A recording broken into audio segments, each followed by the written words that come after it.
कहते हैं कि निस्वार्थ भाव से की गई सेवा का फल ईश्वर एक न एक दिन आपको जरूर देते हैं। ऐसी एक कहानी अपनों के सताई गरीब सीता की है।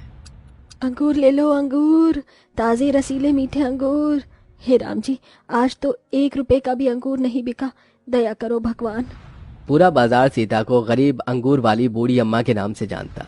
उसकी इतनी आमदनी नहीं थी कि वो औरों की तरह बाजार के भीतर दुकानदारों और फल वालों की तरह ठाट से कुर्सी लगाकर अंगूर बेचे, क्योंकि हर दिन पुलिस वाले पैसे जो लेते थे, इसलिए बाजार के बाहर ही वो अंगूर बेचती, जिससे ठीक थोड़ी दूर पर गटर से बड़ी बदबू उठती थी। शाम तक भी जब अंगूर नहीं बिके तो बूढ़ी अम्मा चिंता में डूब गई।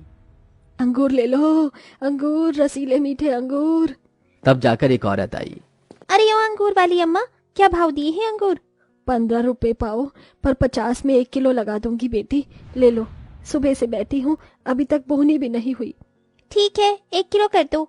सीता अंगूर दे देती है। उस औरत को देखकर बूढ़ी सीता पुरानी यादों में खो सी गई, जब उसका खुशहाल परिवार था, जहां बूढ़ी सीता अपने 8 साल के पोते को राम कथा सुना रही थी।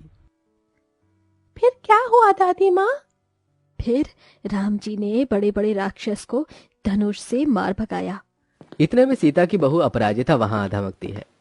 आदि चलो अपने कमरे में। नहीं माँ, मुझे दादी के पास सोना है। दादी का लाडला तो सीधी तरीके से चलेगा या तेरी कान ऐड कर ले चलूं? बहू, अगर आदि का मेरे पास सोने का मन है तो सोने देना। इस पर अपराजिता गुस्से से दांत पीसकर बोली। सोने देना? हाँ, ताकि तुम अपनी टीबी की बीमारी मेरे बेटे को भी लगा दो। ये सुनकर सीता की आंखें छलछला गईं। बहू, मुझे टीबी नहीं है, वो तो बस दिन भर पानी में काम करने की वजह से ठंड के मारे मुझे खांसी लग गई है। तुझे कहा भी था कि मुझे जरा सा हल्दी दूध दे दे, तूने भी वो नहीं दिया। अच्छा, तो तुम क्या कहना चाहती हो माँ जी, कि मैं तुम पर अत्याचार करती हूँ, तुम्हें खाने को नहीं देती? वैसे अब तुम्हारे पति इस दुनिया में नहीं है, पर मैं तुम्हें अपने पति की कमाई क्या बैठकर थोड़ी ही खिलाऊंगी? घमंडी अपराजिता अपनी बूढ़ी सास को 2 रोटी खिलाकर एहसान जताकर 4 बातें सुनाती है। कुछ दिन पहले रामनाथ की मौत हुई थी, जिसके बाद सीता अपने बहू बेटे के लिए नौकर बन गई थी।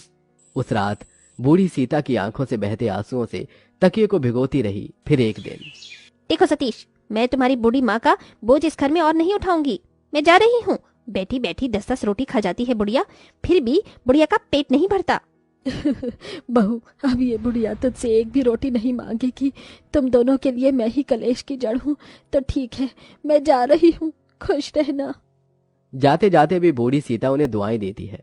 उसने अपने जिस औलाद पर आस लगाई थी, उसी ने उसे बेसहारा कर दिया। तभी घनघोर बारिश होने लगी। सीता का बूढ़ा शरीर थर थर कांपने लगा। ये बारिश की बूंदें हड्डियों में चुभ रही है। तभी दूर एक झोपड़ी देखकर वो वहां आती है, जहां आंखों का अंधा बूढ़ा सुरा अकेला रहता था। बाबा, क्या मुझ बुढ़िया को सर छुपाने की जगह मिलेगी? तुम्हारी आवाज से ऐसा लग रहा है बहुत दुख सहा है तुमने। सीता उस झोपड़ी में आसरा पाने के बदले उस बूढ़े सुरा का घर द्वार खाना पानी करती। एक सुबह सुरा अपनी मैली कुचैली थैली कांधे पर टांगे जैसे ही भीख का कटोरा उठाता है, तो सीता बड़ी विडंबना से उसे देखते हुए कहती है, बाबा, आप कहाँ जा रहे हैं? आंखों से देख नहीं सकता बहन, तो पापी पेट के लिए भीख मांगना पड़ता है। बाबा, आपने मुझ गरीब को अपनी झोपड़ी में रहने की जगह दी है। मेरे हाथ पांव सही सलामत है। भगवान ने शायद मुझे सेवा का मौका दिया है। ये कहकर सीता द्वार द्वार जाकर काम मांगती है, मगर उसका बूढ़ा शरीर देखकर कोई उसे काम पर नहीं रखता। ऐसे में वो सड़कों पर साफ सफाई करती है और धीरे धीरे थोड़े पैसे जोड़कर वो बाजार के बाहर अंगूर बेचने लगती है, जिससे उसका गुजारा चल सके। अब मुझे घर चलना चाहिए। बचे खुचे अंगूर के साथ बुढ़िया झोपड़ी में लौटती है। तभी एक भयंकर तूफान उठता है। हे भगवान, ये कैसा कहर है? दया कर भगवान, मुझे झोपड़ी में जाना होगा। जैसे वो एक एक कदम बढ़ाती है, तूफान से उसकी झोपड़ी गिरकर टूट जाती है और सुरा उसी में दबकर मर जाता है। एक बार फिर बूढ़ी सीता बेसहारा थी। मिल गई तुझे ठंडक। तू बड़ा निर्दयी है भगवान, गरीबों को ही दुख देता है। अब तो मिल गई तुझे खुशी। बड़े तूफान में गरीब बूढ़ी सीता दर दर भटकते हुए कभी स्टैंड पर तो कभी सड़क पर बैठती है, जहां से लोग उसे दुत्कार कर भगा देते हैं। और आखिर में वो एक अंगूरों के बाग में पहुंच जाती है और डबडबाई आंखों से उन अंगूरों को देखकर कहती है, चली जाऊंगी, मगर तुम भी निर्दयी मत बना जाना। आज रात मुझ गरीब बुढ़िया को यहाँ रहने दो। बूढ़ी सीता सिसकते सिसकते वहां सो जाती है। तभी अंगूरों का बाग जादुई सोने का बाग बन जाता है। हर अंगूर के गुच्छे आपस में बतियाने लगते हैं। इन बूढ़ी अम्मा के साथ तो बहुत ही बुरा हुआ। हाँ बहन, ये दुनिया ऐसी ही है। देखो कैसे चल चल कर बेचारी बूढ़ी अम्मा के पैरों में छाले पड़ गए हैं। गरीब बुढ़िया की बदहालियों को देखकर जादुई अंगूरों का मन दया से भर जाता है। तभी उनमें से एक तेज प्रकाशमान होकर जैसे उसके पांव से समता है, उसके जख्म भर जाते हैं। सुबह का पहर होते ही अंगूर हरे हरे हो जाते हैं और भोर को जब उसकी आंख खुलती है तो वो खुद अंगूर के बाग में देखकर चौंक जाती है। वो अंगूर बहुत ही बड़े बड़े गुच्छे में लगे थे, जो देखने में एकदम चमकीले थे, जैसे कि जादुई अंगूर हों। भूख लगी है, थोड़े से अंगूर तोड़कर खा लेती हूँ, 2 दिन से कुछ नहीं खाया। बुढ़िया जैसे ही अंगूर तोड़ने के लिए हाथ बढ़ाती है तो उदासी से भरकर कहती है, अरे ये अंगूर तो टूट ही नहीं रहे। लगता है आज भी मुझ गरीब बुढ़िया के भाग्य में दाना पानी लिखा ही नहीं। तभी जादुई अंगूरों के गुच्छे उस गरीब बुढ़िया के लिए नीचे झुक जाते हैं। ये लो बूढ़ी अम्मा, देखो हमारी डाल पर कितने सारे जादुई अंगूर लगे हैं, जितने चाहिए तोड़ लो।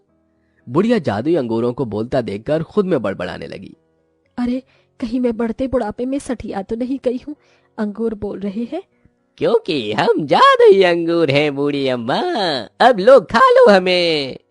गरीब बुढ़िया जैसे ही एक अंगूर का गुच्छा तोड़ती है, वह नया अंगूर का गुच्छा आ जाता है। इस प्रकार वो पेट भरकर अंगूर खाती है और उनका धन्यवाद देती है। तुम्हारा बहुत बहुत धन्यवाद जादुई अंगूर, तुमने मेरी भूख मिटाई। बूढ़ी अम्मा, ये जादुई अंगूरों का बाग आज से तुम्हारा है। हमें तो तुम्हारे जैसे ही नेक इंसान की जरूरत थी, जो हमारे बागों का मालिक बने। ये सुनकर बूढ़ी सीता की आंखें आंसुओं से झिलमिला जाती हैं।